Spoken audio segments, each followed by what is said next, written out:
Hello mga ka-Mayward!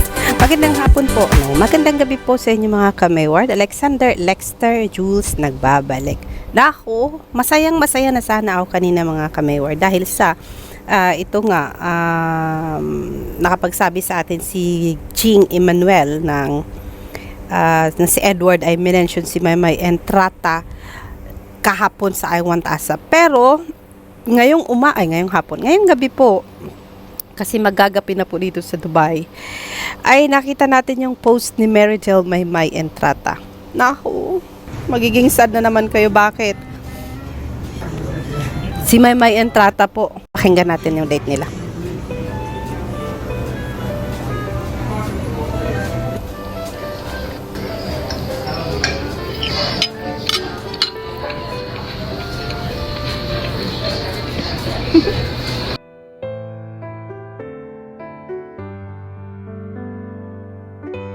Wow. Wow.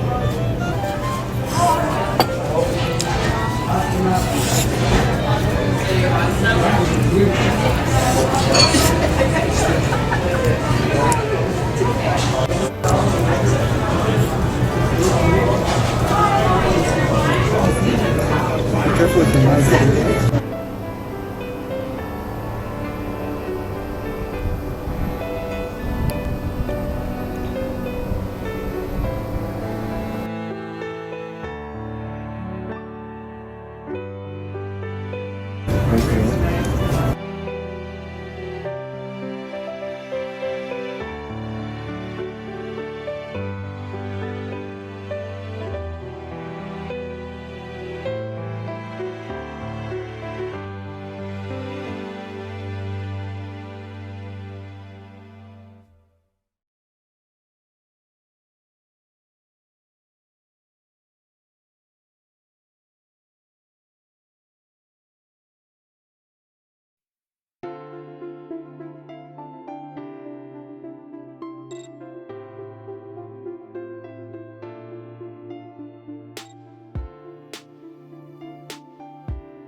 Be careful with the knife.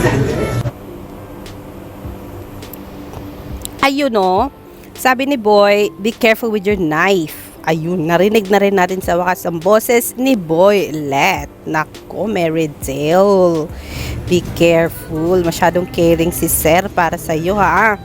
At saka,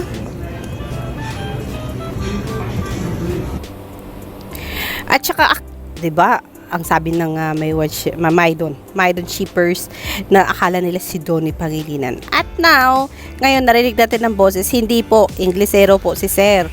At saka, mga ka-Mayward, naku, ito na ba talaga si Aw-Aw ni Maymay? Bakit naman kasi may aso din si Mr. Aaron, na kung saan tong si Aaron ay may iba't ibang mukha every time na nag-a-appear sa kanyang post ni Meridel Maymay Entrata. Dapat na ba tayong maniwala at makapag-move on na si Maymay Entrata talaga ay nakikipag-date na sa ibang lalaki? Not that pwedeng sabihin nating sinagot or hindi man sinagot ni Maymay Entrata yung lalaki, ay tutuhanan ngang nagde-date sila. Sige na nga, kayo na rin lang ang mag-comment kasi ayoko na mag-comment for now. Yung kasayahan ko kanina na nag-mention si Edward ng Maymay sa I Want ASAP ay na napalitan po ng sadness for Edward Barber kasi I was expecting na talagang Maymay and Edward will end up into each other's arm at the end of the day. Pero parang mukhang may twist na ngayon after ko marinig ang boses ni Sir na talagang careful din siya kay Maymay. Thoughtful si Sir. Pero syempre hanggat sabi ko nga kanina, hanggat wala pang formal announcement, mananatili tayong Mayward. Kahit mag-date kayo dyan ni Aaron Haskell Maymay, okay lang yan sa akin. Mag-date lang kayo, mag-date. Pakainin mo lang siya, Aaron, ng makapakainin para tumaba pa more. Pero I was thinking na pumunta si Maymay sa Japan, yun pala ay nandiyan ka pa rin Maymay, Meridel sa Canada. Kasi nakita ko sa photos ni Darren ay may nakikita ng green green fields. Ibig sabihin, wala na masyadong ice sa Canada sa ngayon. Tama ba ako, mga Canadian people? But yes, pagkatapos nating mapanood ang latest photos ni Darren Espanto na may green na nga sa Canada kasi nasa Alberta, Canada itong si Darren Espanto, ay masasabi ko na nasa Canada pa rin si Marydale Maymay Entrata sa ngayon at hindi siya umuwi sa Japan, di gaya ng sinabi ko kanina na baka umuwi nga sa Japan itong si Maymay at naki-celebrate ng birthday ni Baby Rayo. Kasi naman, ang photo na naipost ni Mami Lorna ay galing pala yun sa kay Marydale Maymay Entrata at nirepost niya doon sa kanyang Instagram. So, nag-aaral pa rin pala si Maymay. So, kailan kaya ang break nila ni Maymay sa kanilang pag-aaral? Kasi nga, malapit na ang May at malapit na ang birthday ni Maymay. Makakauwi kaya siya sa kanyang kaarawan ngayong Mayo na kung saan ine-expect natin na magse-celebrate si Maymay ng birthday niya na sana ay isa-celebrate ng ASAP ang kanyang birthday sa ASAP dance floor. Pero parang dahilan sa nasa Canada pa rin si Maymay, parang hindi pa rin makakauwi si Maymay by then. Ang sabi niya kasi, uuwi siya ng summer and it's not summer anymore sa Pilipinas. Pag May na, di ba? Summer pa rin ba yun? Kasi papunta na yun ng June eh.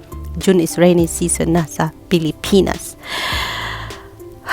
But anyways, super highways and byways, Maymay is really having a nice time with her friend na si Mr. Haskell, si Mr. Aaron.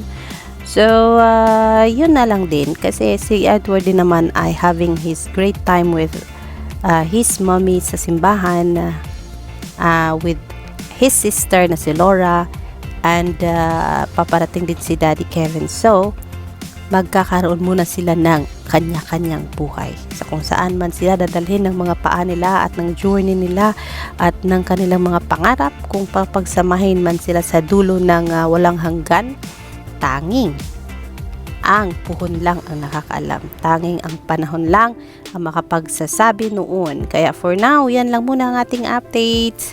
Marydale Maymay Entrata, I'm happy you are having nice time sa Canada. And you have company in there. Just stay safe all the time, and stay healthy. Alexander Lexter, choose. See you later, mga ka-Mayward. Manatili pa rin tayong Mayward, guys, kahit na nakikipag-date si Maymay kay Mr.